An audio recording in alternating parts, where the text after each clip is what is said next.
إن الحمد لله نحمده ونستعينه ونستغفره ونؤمن به ونتوكل عليه ونعوذ بالله من شرور أنفسنا ومن سيئات أعمالنا من يهده الله فلا مضل له ومن يضلل فلا هادي له وأشهد أن لا إله إلا الله وحده لا شريك له وأشهد أن محمدا عبده ورسوله أما بعد اللهم صل على محمد وعلى آل محمد كما صليت على إبراهيم وعلى آل إبراهيم إنك حميد مجيد اللهم بارك على محمد وعلى آل محمد كما باركت على إبراهيم وعلى آل إبراهيم إنك حميد مجيد فأعوذ بالله من الشيطان الرجيم بسم الله الرحمن الرحيم يا أيها الذين آمنوا اتقوا الله حق تقاته ولا تموتن إلا وأنتم مسلمون قال نبينا صلى الله عليه وسلم بلغوا عني ولو آية அளவற்ற அருளும் நிகரற்ற அன்புடையமாகிய அந்த வல்ல அல்லாஹ்வுக்கே எல்லா புகழும் அவருடைய சாந்தியும் சமாதானமும் கிருபையும் அகில உலகத்திற்கு அருள் கொடையாக வருகை தந்த இறுதி தூதர் நபிகள் நாயகம் ஸல்லல்லாஹு அலைஹி வஸல்லம் அவர்கள் மீதும் அவர்களுடைய குடும்பத்தார்கள் மீதும் அவர்களுடைய அடிச்சுவடுகளை அப்படியே பின்பற்றி வாழ்ந்த உத்தம சத்திய சஹாபாக்கள் மீதும் குறிப்பாக நம்மவர்கள் மீதும் என்றென்றும் எப்பொழுதும் நிலவட்டுமாக.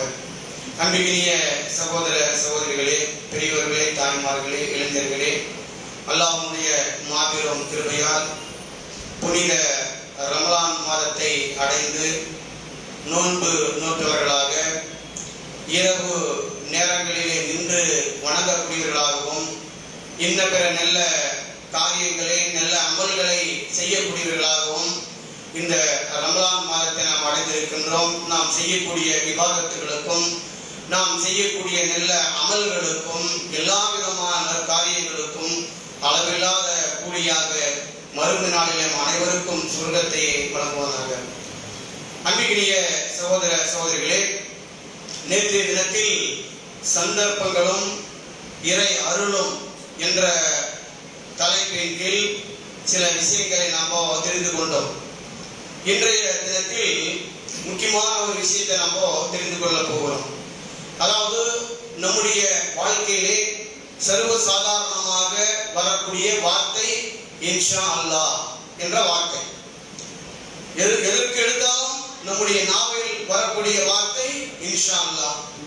இன்ஷா அல்லாஹ் நாளைக்கு வருகிறேன், இன்ஷா அல்லாஹ் நாளைக்கு கொடுக்கின்றேன், இன்ஷா அல்லாஹ் நாளைக்கு சந்திக்கின்றேன், இன்ஷா அல்லாஹ் நாளைக்கு நான் போன் செய்கிறேன். இப்படியெல்லாம் நம்முடைய வாழ்க்கையில அப்படியே அது ஊறிவிட்டது.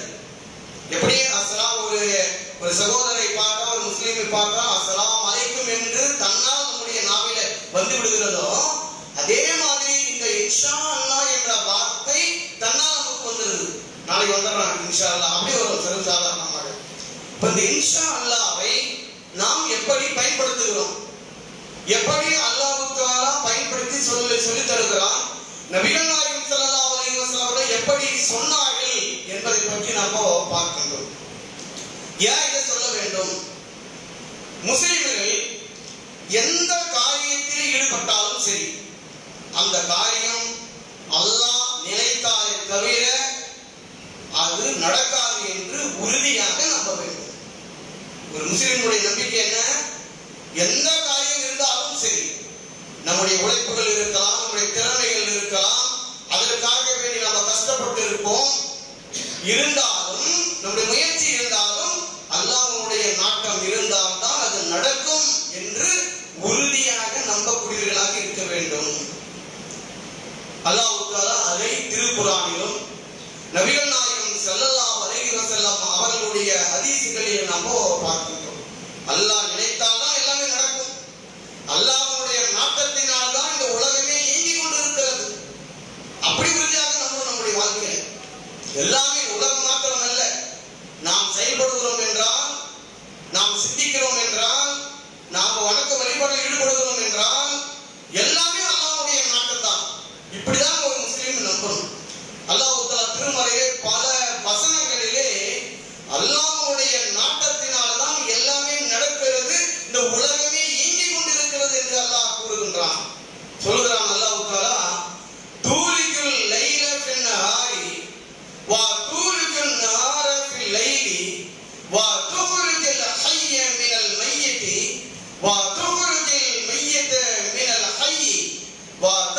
வதர்சுக்கு மன் தஷாஉ பி கைரி ஹிசாப்.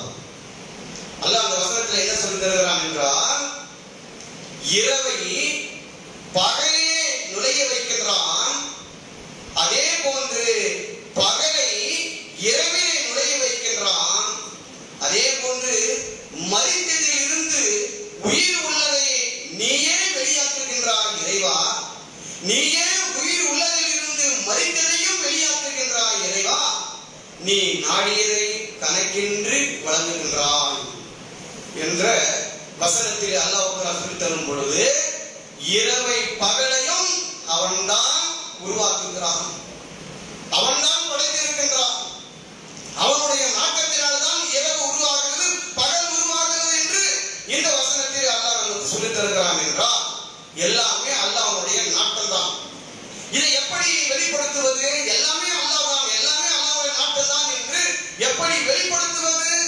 அதைதான் அல்லாஹ் தஆலா வெறுமனே நாவால் மாத்திரம் சொல்வது மாத்திரம் அல்ல, நம்முடைய வாழ்க்கையில அதை செயல்முறை நடைமுறைப்படுத்தி காட்டணும். அதனாலதான் எதுக்கு எடுத்தாலும் இன்ஷா அல்லாஹ் அல்லாஹ்வுடைய நாட்டம் தான். நம்முடைய வாழ்க்கையை எது எடுத்தாலும் சரி அல்லாஹ்வுடைய நாட்டம், இன்ஷா அல்லாஹ் இன்ஷா அல்லாஹ் என்று உள்பூர்வமாக சொல்லணும். வெறுமனே ஏதோ நாவில் வரதுனால மாத்திரம் இன்ஷா அல்லாஹ் சொல்லக்கூடாது. உள்பூர்வமாக நிச்சயமாக இறைவன் நாட்டத்தால் நடக்கும் அப்படி என்று உறுதியாக நாம் சொல்ல வேண்டும். அல்லாஹ் தஆலா இன்னொரு வசனத்தில் சொல்லி காமிக்கும் பொழுது, இந்த இன்ஷா அல்லாஹ் சொல்லுவதனுடைய நோக்கத்தை பற்றி அல்லாஹ் திருமறையில் சொல்லி காமிக்கும் பொழுது, இந்த மறைவான ஞானம் இருக்கிறது, இந்த மறைவான ஞானம் எல்லாமே அவனுடைய திறவுகோள்கள் எல்லாம் அவனுக்கு தான் தெரியும். அவனின்றி யாரும் அதை அறிய மாட்டார்கள். கரையிலும் கடலிலும் உள்ளவற்றை எல்லாம் அவன்தான் அறிவான், வேறு யாரும் அறிய மாட்டார்கள். இன்னும் சொல்ல போனால் வழக்கத்தின் இல்லா எழமுவா, ஒரு மரத்திலிருந்து ஒரு இலை விழுகிறது என்று சொன்னால் அவனுடைய நாட்டம் இல்லாமல், அவனுடைய அறியாமை, அவன் அறிவு இல்லாமல் அந்த இலையே கீழே விழாது என்று அல்லாஹ் தஆலா திருமறையில் சொல்லி காமிக்கிறான் என்றால், எல்லாமே அவனுடைய நாட்டத்தினால்தான் நடந்து கொண்டிருக்கிறது, இயங்கிக் கொண்டிருக்கிறது என்று அல்லாஹ் திருமறையில் சொல்லி காமிக்கின்றான். அன்பிற்குரிய சகோதர சகோதரிகளே, குழந்தை செல்வத்தை பார்த்தோம் என்றால், இந்த குழந்தை செல்வம் இருக்கிறதே, இந்த குழந்தை செல்வம் கூட அவனுடைய நாட்டத்தினால் தான் கிடைக்கிறது. அல்லாஹ் அதையும் திருமறையிலே சொல்லி காமிக்கும் பொழுது, சில மக்களுக்கு ஆண் குழந்தைகளை வழங்குகிறேன், சில குழந்தைகளுக்கு சில மக்களுக்கு பெண் குழந்தைகளை வழங்குகிறேன், சில மக்களுக்கு இரண்டும் சேர்த்து வழங்குகிறேன், சில மக்களுக்கு ஒன்றுமே இல்லாமல் விட்டு விடுகிறேன். அல்லாஹ்வுடைய நாட்டம். அப்போ குழந்தை செல்வம் என்பது அதுவும் அல்லாஹ்வுடைய நாட்டத்தினால் தான் கிடைக்கிறது. அது மாத்திரமல்ல, நேர்வழி ஹிதாயத் என்ற ஒரு நேர்வழி நமக்கு கிடைத்திருக்கிறது, இதுவும் அல்லாஹ்வுடைய நாட்டம் தான். இதற்காக நம்ம செலவு செய்திருக்கிறோமா? இந்த நேர்வழிக்காக வேண்டி எங்காவது ஊராக அலைந்து இருக்கின்றோமா? நம்ம இதை படித்து இருக்கின்றோமா? நம்ம இல்ல குர்ஆனை எல்லாம் ஆராய்ந்து ஆராய்ந்து ஆராய்ந்து பார்த்து நம்ம இஸ்லாத்திற்கு வந்திருக்கிறோமா? நாம் இல்லை. நம்முடைய தாய் தந்தை முஸ்லிம், நம்முடைய தாய் தந்தைக்கு தாய் தந்தை முஸ்லிம், நாம் ஒரு முஸ்லிமாக இருக்கிறோம்.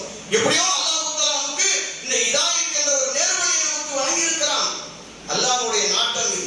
எத்தனையோ மக்களுக்கு இந்த உலகத்தில் எவ்வளவோ படித்திருக்கிறார்கள், பட்டதாரிகளாக இருக்கிறார்கள், அவர்களுக்கு கிடைக்காத ஒரு நேர்வழி நமக்கு கிடைத்திருக்கிறது என்று சொன்னால் அது அல்லாஹ் நமக்கு நாடி இருக்கிறான். நபிகள் நாயகம் ஸல்லல்லாஹு அலைஹி வஸல்லம் அவர்கள் எத்தனையோ மக்களுக்கு நேர்வழி காட்டினார்கள். தன்னுடைய பெரிய தந்தை அவர்தான் வளர்த்தார், வியாபாரத்தை கற்றுக் கொடுத்தார், இன்ன பிற நல்ல விஷயங்கள் எல்லாம் கற்றுக் கொடுத்தார், திருமணம் முடித்து வைத்தார். அப்படிப்பட்ட பெரிய தந்தை அபூ தாலிப் அவர்கள் மரண படுக்கையிலே இருக்கும் பொழுது நபிகள் நாயகம் ஸல்லல்லாஹு அலைஹி வஸல்லம் அவர்கள் நம்முடைய பெரிய தந்தைக்கு எப்படியாவது ஹிதாயத் கிடைத்து விட வேண்டும் என்று சொல்லி பக்கத்திலே உட்கார்ந்து கொண்டு லா இலாஹா இல்லல்லாஹ் மட்டும் சொல்லிவிடுங்கள், இதை வைத்து அல்லாஹ்விடத்தில் எப்படியாவது உங்களுக்கு சொர்க்கத்தினை பெற்று தருகிறேன் என்று பக்கத்தில் உட்கார்ந்து கொண்டு ஆசையோடு விருப்பத்தோடு அன்போடு சொன்னார்கள். நபி ஸல்லல்லாஹு அலைஹி வஸல்லம் அவர்கள் ஏற்றுக்கொண்டார் அவர் இல்லை.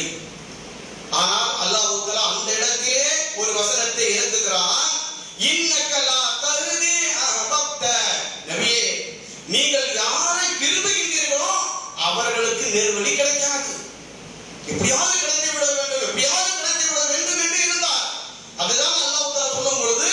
யாருக்கு நீ விரும்புகிறாயோ அவர்களுக்கு நேர்வழி கிடையாது.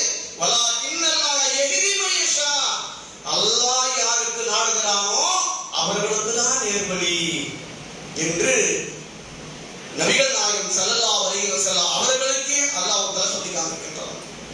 அப்போ அபூ தாலிப் பெரிய தந்தைக்கு நேர்வழி கிடைக்கவில்லை. ஆனால் சாதாரண ஒரு யூத சிறுவனுக்கு நேர்வழி கிடைத்தது. ஒரு யூத சிறுவன் உடல்நலம் சரியில்லாமல் படுத்த படுக்கையோடு இருக்கிறான்.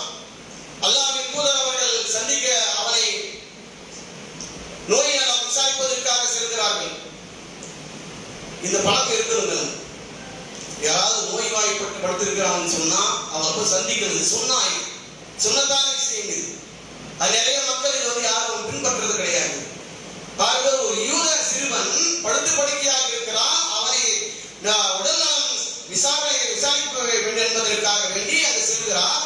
பக்கத்திலே உட்கார்ந்து கொண்டு தலையை தடவி விட்டு சொல்லுகிறார், இஸ்லாத்தை ஏற்றுக்கொள் என்று சொல்கிறார்.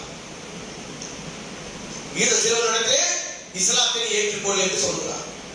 அந்த யூத சிறுவன் பக்கத்தில் இருக்கிற தன்னுடைய தந்தையை பார்க்கிறான். உடனே அவர் சொல்கிறார், தந்தை அபுல் காசிமுக்கு பதில் சொல். உடனே அந்த யூத சிறுவன் கலிமாவை சொல்லி இஸ்லாத்தை ஏற்றுக்கொள்கிறான். நபிகள் நாயகம் ஸல்லல்லாஹு அலைஹி வஸல்லம் அவர்கள் சாதாரணமாக சொன்னார்கள், அவ்வளவுதான். எப்படி பெரிய தந்தைக்கு சொன்னாரோ அந்த மாதிரி சொன்னார். அவர் இஸ்லாத்தை ஏற்றுக்கொண்டார். நபிகள் நாயகம் ஸல்லல்லாஹு அலைஹி வஸல்லம் அந்த இடத்திலே இந்த யூத சிறுவனை நரக நெருப்பிலிருந்து காப்பாற்றினானே அந்த அல்லாஹ்வுக்கே எல்லா புகழும் என்று சொன்னார்கள். ஆக நபிகள் நாயகம் ஸல்லல்லாஹு அலைஹி வஸல்லம் அவருடைய பெரிய தந்தைக்கு இந்த நேர்வழி கிடைக்கவில்லை. இந்த சாதாரண ஒரு யூத சிறுவனுக்கு நேர்வழி கிடைத்திருக்கிறது என்றால் அல்லாஹ்வுடைய இது நாட்டமாக இருந்து கொண்டிருக்கிற பார்க்கிறோம். அபூ ஜஹலுக்கு நேர்வழி கிடைக்கவில்லை. பெரிய தலைவனாக இருந்தான் அந்த மக்காவிலே. நான் தான் தலைவன் என்று சொல்லிக் கொண்டிருந்தவன், அவனுக்கு இந்த நேர்வழி கிடைக்கவில்லை. ஆனால் அவனுடைய மகன் இக்ரிமா ரலியல்லாஹு அன்ஹு அவர்களுக்கு நேர்வழி கிடைத்திருக்கிறார். நாம் பார்க்கிறோம். நாம் இப்படி நபிமார்களுடைய வாழ்க்கையிலே குடும்பத்திலே பார்க்கும் பொழுது நூஹ் அலைஹிஸ்ஸலாம் அவர்கள் தன்னுடைய மனைவிக்கு கிடைக்கவில்லை, அவருடைய மகனுக்கு கிடைக்கவில்லை, இப்ராஹிம் அலைஹிஸ்ஸலாம் அவருடைய தந்தை ஆதருக்கு கிடைக்கவில்லை, நபிகள் நாயகம் ஸல்லல்லாஹு அலைஹி வஸல்லம் அவருடைய தாய் தந்தைக்கு கிடைக்கவில்லை. இப்படி நமக்கெல்லாம் எந்த ஒரு தியாகம் செய்யாமல் நமக்கு இது கிடைத்திருக்கிறது என்று சொன்னால் அல்லாஹ் நமக்கு நல்லதை நாடி இருக்கிறான், ஹிதாயத்தை வழங்கி இருக்கிறான். இந்த ஹிதாயத்தை, இந்த நேர்வழியை பொக்கிஷமாக கருதி நாம் இந்த பாக்கியமாக கருதி இந்த உலகத்தில் நாம் உண்மையுள்ள மூமின்களாக இந்த உலகத்தில் நாம் வாழ வேண்டும். அப்போ அல்லாஹ்வுடைய நாட்டம் தான் எல்லாமே. இந்த உலகமே அவனால் தான் இயங்கிக் கொண்டு இருக்கிறது. உள்பூர்வமாக இன்ஷா அல்லாஹ் அல்லாஹ்வுடைய நாட்டம் தான் என்று சொல்வதிலே தௌஹீது அகீதா என்ற அந்த தௌஹீது கொள்கை அடங்கி இருக்கிறது. இன்ஷா அல்லாஹ் சொல்ற சாதாரண விஷயம் இல்லை. எல்லாமே இன்ஷா அல்லாஹ் சொல்றோம் என்று சொன்னா அல்லாஹ்வுடைய நாட்டம் எல்லாமே அல்லாஹ் அல்லாஹ்வை தவிர வேற எதுவுமே கிடையாது என்ற அந்த தௌஹீது அந்த கொள்கை இந்த இன்ஷா அல்லாஹ் சொல்வதில் அடங்கி இருக்கிறது. ஆனால் இந்த இன்ஷா அல்லாஹ் என்ற சொல்கின்ற இந்த வார்த்தை மக்களுக்கு மத்தியிலே, முஸ்லிம்களுக்கு மத்தியிலே, நடைமுறையிலே எப்படி இதை பயன்படுத்துகிறார்கள் என்று நாம் பார்க்கும் பொழுது இன்ஷா அல்லாஹ் என்றால் என்ன, அது எந்த அளவுக்கு பவர் ஆனது, எந்த அளவுக்கு சக்தி உள்ளது என்று தெரியாமல் சர்வ சாதாரணமாக இன்ஷா அல்லாஹ்வை சொல்லுகிறார்கள். ஒன்று நான் செய்வேன் என்று சொல்வார்கள், செய்ய மாட்டார்கள். இன்ஷா அல்லாஹ் என்று சொல்வார்கள். வருவேன் என்று சொல்வார், இன்ஷா அல்லாஹ் வருவேன் என்று சொல்வார், வரமாட்டார். அப்ப எதுக்கு இன்ஷா அல்லாஹ் சொல்லணும்? நாளைக்கு நான் கொடுப்பேன் என்று சொல்லுவார், நாளைக்கு வரவே மாட்டார், கொடுக்கவே மாட்டார். இன்ஷா அல்லாஹ் சொல்லுவார். அதே மாதிரி நாளைக்கு உங்களுக்கு போன் பண்றேன்னு சொல்லுவார், போன் பண்ண மாட்டார், ஒன்றும் செய்ய மாட்டார். இன்ஷா அல்லாஹ் சொல்லி இருப்பார். எதற்கு இன்ஷா அல்லாஹ் சொல்ல வேண்டும்? அதனால்தான் சில மக்கள் இதை தவறாக புரிந்து கொண்டு நாளைக்கு வந்து விடுங்கள் என்று சொன்னால் இன்ஷா அல்லாஹ் வந்துடுறேன் பாய், இன்ஷா அல்லாஹ் சொல்லாதீங்க பாய், வந்துருங்க கண்டிப்பா வந்துடுறேன் சொல்லுங்க பாய் அப்படி சொல்றத பார்க்கணும். பெரும்பாலான முஸ்லிம்கள் இப்படிதான் நினைக்கிறார்கள். இன்ஷா அல்லாஹ் சொல்லாதீங்க, கண்டிப்பா வரணும்னு சொல்லுங்க, இன்ஷா அல்லாஹ் சொல்லாதீங்க, கண்டிப்பா கொடுக்குறேன்னு சொல்லுங்க அப்படின்னு சொல்றத பார்க்கணும். அப்ப இன்ஷா அல்லாஹ்வுடைய மகிமை என்ன? இன்ஷா அல்லாஹ்வுடைய பவர் என்ன? இன்ஷா அல்லாஹ், அல்லாஹ்வுடைய நாட்டத்தினால் எல்லாமே இயங்கிக் கொண்டிருக்கிறது. இந்த உலகத்தில் இருக்கிற அத்தனை கோலங்கள், கண்ணுக்கு தெரியாத கோலங்கள், சூரியன், சந்திரன், மலை, ஆர்ப்பரிக்கும் கடல்கள் எல்லாமே அவனுடைய நாட்டத்தில் இயங்கிக் கொண்டிருக்கிறது. அதற்கு பெயர் தான் இன்ஷா அல்லாஹ். அல்லாஹ்வுடைய நாட்டம், அல்லாஹ்வுடைய நாட்டம் என்று உறுதியாக உள்பூர்வமாக சொல்ல வேண்டிய இந்த சமுதாயம் இந்த இன்ஷா அல்லாஹ் என்றால் என்ன என்பது பொருள் தெரியாம வெறுமனே நாவினால் இன்ஷா அல்லாஹ் வருகிறேன், இன்ஷா அல்லாஹ் சொல்கிறேன், இன்ஷா அல்லாஹ் கொடுக்கிறேன், கொடுக்க மாட்டான், வர மாட்டான், எதுவும் செய்ய மாட்டான், இன்ஷா அல்லாஹ் சொல்லுவான்.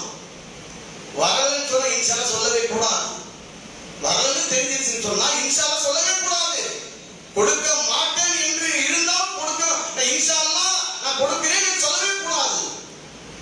எதை நாம உறுதியாக நினைத்து செய்ய போகிறோமோ அதுக்குதான் இன்ஷா அல்லாஹ்னு சொல்லணும்.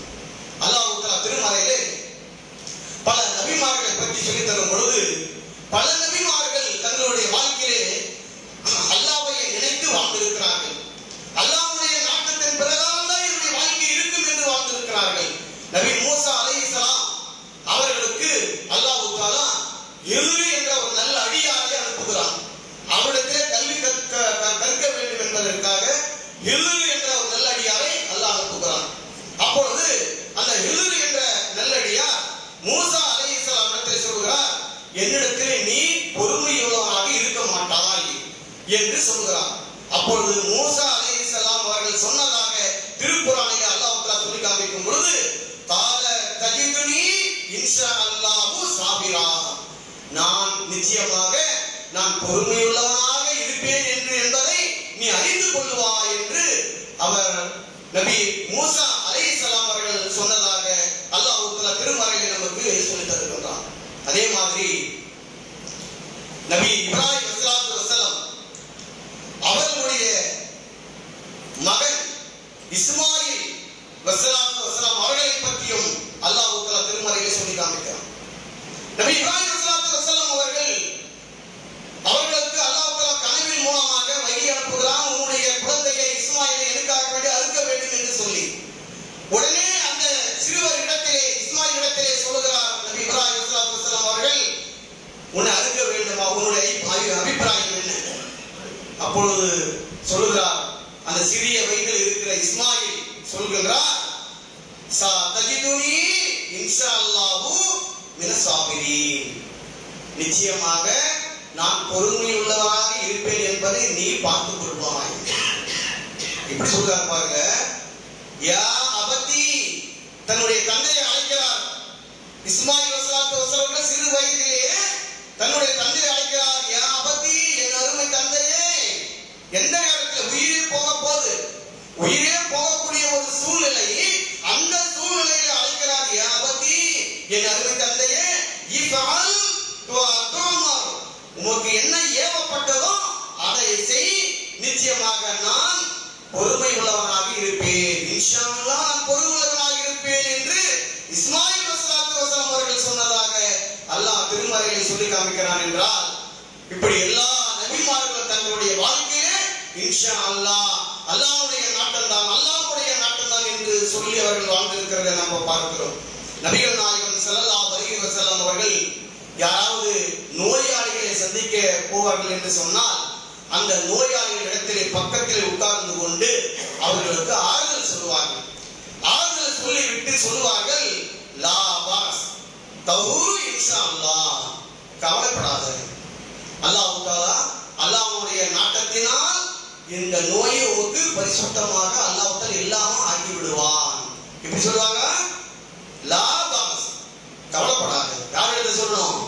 அந்த நோயாளி இடத்துல படுத்து படுக்கையோடு இருப்பார். நோயாளி இடத்துல சொல்லுகிறார், லா பாஸ், கவலைப்படாதே, தஹூரு இன்ஷா அல்லாஹ், அல்லாஹ்வுடைய அல்லாஹ் நாடினால் நிச்சயமாக உன்னை பரிசுத்தப்படுத்துவான், இந்த நோயிலிருந்து உன்னை குணப்படுத்துவான் என்று நபிகள் நாயகம் ஸல்லல்லாஹு அலைஹி வஸல்லம் அவர்கள் நோயாளிகளை சந்திக்கும் பொழுதும் கூட இன்ஷா அல்லாஹ் என்ற வார்த்தையை சொல்லி இருக்கிறார்கள் என்று சொன்னால் அந்த நோயாளிக்கு தௌஹீதை சொல்லுகிறோம் என்று பொருள். நோயாளிகளை சந்தித்து அல்லாஹ் போதுமானவன், அல்லாஹ் காப்பாற்றுவான், நிச்சயமாக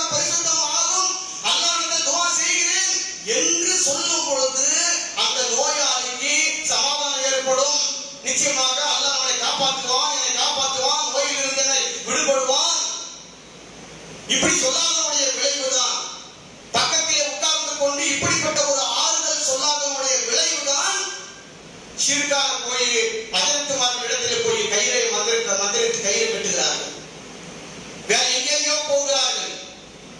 ஒரு உண்மையில ஒரு முஸ்லிம் ஒரு மூமின் அந்த நோயாளியை சந்திக்கும் போது இதை சொல்ல வேண்டும், இன்ஷா அல்லாஹ் காப்பாற்றுவான், நோயிலிருந்து உங்களை விடுபடுவான் என்று சொல்ல வேண்டும், ஆறுதல் சொல்ல வேண்டும். இந்த பழக்கத்தை நாம் உருவாக்கணும். நம்முடைய சமுதாயத்தில் இந்த பழக்கங்கள் இல்லை. இது சொன்னா இது நபி ஸல்லல்லாஹு அலைஹி வஸல்லம் அவருடைய நடைமுறை இது. எதையோ சொல்லுவோம் நாம, இது சொன்னா இப்படிதான் சொல்லணும், இப்படிதான் இருக்கணும், இப்படிதான் இருக்கணும் அப்படின்னு சொல்லி சில விஷயத்துல நாம உறுதியாக சொல்லுகிறோம். இது சொன்னா ஆயிட்டே. இது அந்த வீட்டுக்காரர், பக்கத்து வீட்டுக்காரர், தெரிந்தவர், நண்பர், யாரா இருந்தாலும் நோயாளியாக படுத்திருக்கிறார் என்று சொன்னால் அவரை சந்திப்பது என்பது சும்மா, அது நபி வழி. அது ஏன் நபி வழி? உட்கார்ந்து கொண்டு அமர்ந்து கொண்டு லா பரஸ், நீ கவலைப்படாதே, கவுர் இன்ஷா அல்லாஹ், இன்ஷா அல்லாஹ், அல்லாஹ்வுடைய அல்லாஹ் நாடினால் நிச்சயமாக சரியாயிரும் என்று ஆறுதல் சொல்லணும். அது ஆறுதல் கிடைக்கும். அவருக்கு சந்திக்கும் போது ஒரு ஆறுதல் கிடைக்கும். ஒன்று பொருளாதாரம் இல்லாமல் இருக்கலாம், ஒன்று நோய் வந்து விட்டதே என்று மன உளத்திலோடு இருக்கலாம்.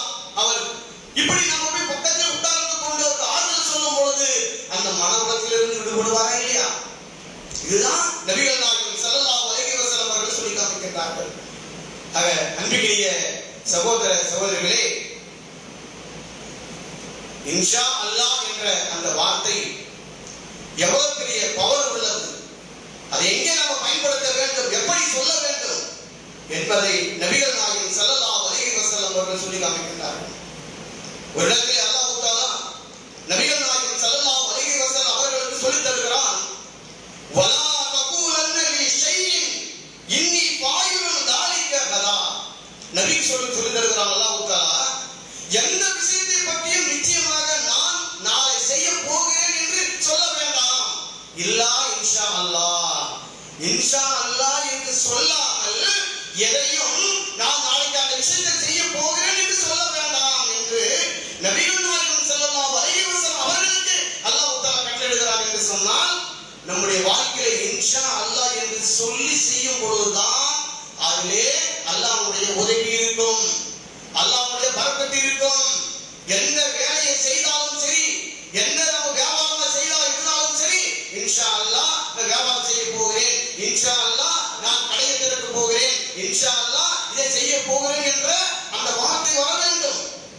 இன்ஷா அல்லாஹ்வுடைய மகிமை சமுதாயத்திலே தெரியாத காரணத்தினால்தான் இந்த இன்ஷா அல்லாஹ்வை வந்து ஒரு கேவலமாக, இழிவாக, ஒரு கேலிக்கூத்தாக இதை பயன்படுத்திக் கொண்டிருக்கிறத நம்ம பார்க்கிறோம். அல்லாஹ் தஆலா இதை சொல்லி காமிக்கிறான்.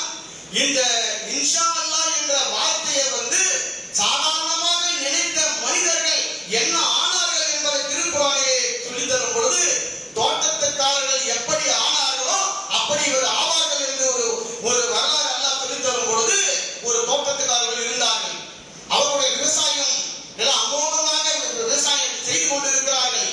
அவர்கள் வீட்டுக்குள்ளே பேசிக் கொண்டிருக்கிறார்கள், நாளைக்கு நாம் நம்முடைய தோட்டத்திற்கு செல்ல வேண்டும், நிறைய மகசூல் இருக்கிறது, நாம் அறுவடை செய்து நம் வீட்டுக்கு கொண்டு வர வேண்டும் என்று எல்லாம் பேசிக்கொண்டு வீட்டிலே தூங்குகிறார்கள்.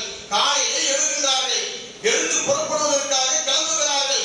அப்பொழுது அவர்கள் பேசிக்கொண்டே செல்கிறார்களாம், சீக்கிரமாக போக வேண்டும், யாராவது ஏழைகள் மிஸ்கின்கள் வந்துடக்கூடாது, அப்படி வந்தா அவங்களுக்கு கொடுக்கணும், அதனால அவங்க எல்லாம் வரதுக்கு முன்னாடியே நம்ம அறுவடை செய்து கொண்டு வந்துடணும் அப்படின்னு சொல்லி இவர்கள் காலையில எழுந்து புறப்படுகிறார்கள். போய் பார்த்தால் அந்த தோட்டம் எல்லாமே கரிந்து கிடக்கிறது, ஒண்ணுமே இல்லாமல் நாம இந்த நம்ம தோட்டம் தான் இது, நம்ம வந்து ஒளி தெரியாம வந்து விட்டோமா அப்படின்னு சொல்லும் அளவிற்கு அல்லாஹ் அந்த தோட்டத்தை அழித்து விட்டான்.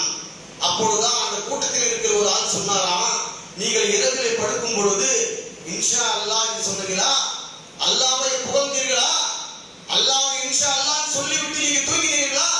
இல்லை, எங்களுக்கு வந்த கை சேதமே, என்னுடைய இறைவனை நான் நினைத்து பார்க்கவில்லையே, அவனை புகழவில்லையே, அவனுடைய நாட்டம் என்று சொல்லவில்லையே, அதனால்தான் எங்களுக்கு இப்படிப்பட்ட ஒரு இழிவு எங்களுக்கு வந்திருக்கிறது என்று கை சேதமுற்றவர்களாக அந்த தோட்டத்துக்காரர்கள் வந்தார்கள் என்று அல்லாஹ் திருமறையை சொல்லி காமிக்கிறான். என்றால் அன்பிற்கினிய சகோதர சகோதரிகளே, இன்ஷா அல்லாஹ் என்ற அந்த வார்த்தை நாம் எதை செய்கிறோமோ அதை தான் அப்போதான் சொல்ல வேண்டும்.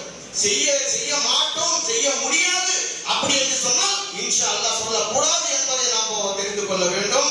நபிகள் நாயகம் ஸல்லல்லாஹு அலைஹி வஸல்லம் அவர்கள் ஒரு பிரார்த்தனை நமக்கு கற்றுக் கொடுத்தார்கள்.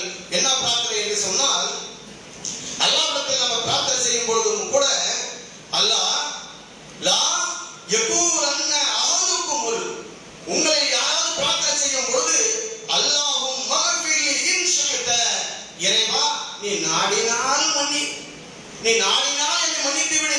அல்லாஹும் மர்ஹம்னி இன் ஷி'த, நீ நாடினால் எனக்கு கருணை காட்டு என்று அல்லாஹ்வை பலகீனப்படுத்தி நீங்கள் பிரார்த்தனை செய்யாதீர்கள்.